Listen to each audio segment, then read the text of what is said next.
नमस्कार दोस्तों, मेरा नाम मयंक और आप सभी का फिर से एक नई वीडियो में बहुत बहुत स्वागत है। तो दोस्तों यार, मैं वापस से एक वीडियो लेके आ गया हूँ।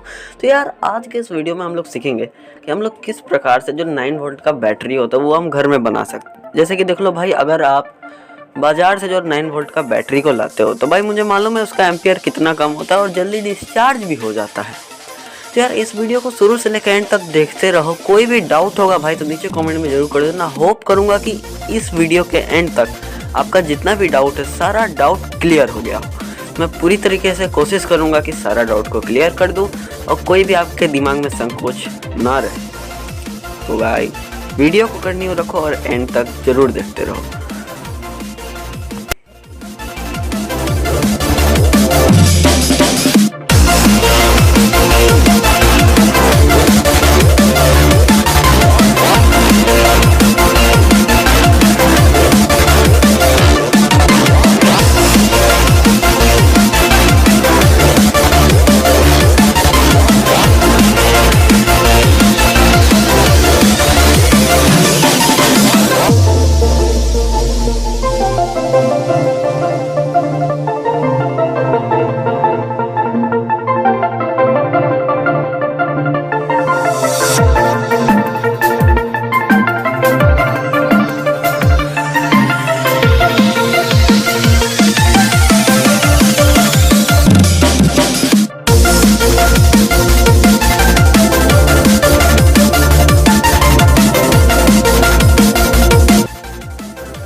अब फ्रेंड्स भाई, यहाँ पे आपको क्लियर हो जाए इस बात का कि आपको इसको सीरीज कनेक्शन करना है। यानी सीरीज कनेक्शन बोले तो एक बैटरी के आगे दूसरा, उसके आगे तीसरा, उसके आगे चौथा, ऐसे करके आपको टोटल 6 बैटरी है, 6 को इस प्रकार से लगाना है। तो यार, वीडियो को देखते रहो और थोड़ा डायग्राम से भी मदद से समझ लो। यहाँ पर मैं एक आपको डायग्राम दिखा रहा हूँ, इसकी मदद से आपको जो डाउट है वो अच्छी तरीके से क्लियर हो जाएगा और होप आप अच्छी तरीके से समझ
तो भाई यार हम लोग का जो बैटरी पूरी तरीके से बन के तैयार हो गया, तो अभी से फटाफट से टेस्ट करने का वक्त आ गया। और इस बैटरी को जो नॉर्मल हम लोग का जो बैटरी बाजार से खरीदते हैं वो दोनों में इसका अच्छी तरीके से कंपेयर करेंगे इसका, और देखेंगे भाई कौन ज़्यादा पावरफुल होता है, किसका एम्पियर ज़्यादा है और कौन कितना देर तक चलता है और कैसा है। बाकी सब टेस्ट आपको अभी पता चल जाएगा, सबको कंटिन्यू रखो।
अगर आपको वीडियो अच्छा लगा तो जरूर से लाइक कर दो, चैनल पर नया होता है सब्सक्राइब करके बेल नोटिफिकेशन को जरूर ऑन पे क्लिक कर दो। कोई भी डाउट है इस वीडियो रिगार्डिंग तो नीचे कमेंट में जरूर कर देना। आप मुझे सोशल मीडिया पे फॉलो भी कर सकते हैं। तो दोस्तों जल्द मिलते हैं अगले वीडियो में, तब तक के लिए जय हिंद जय भारत।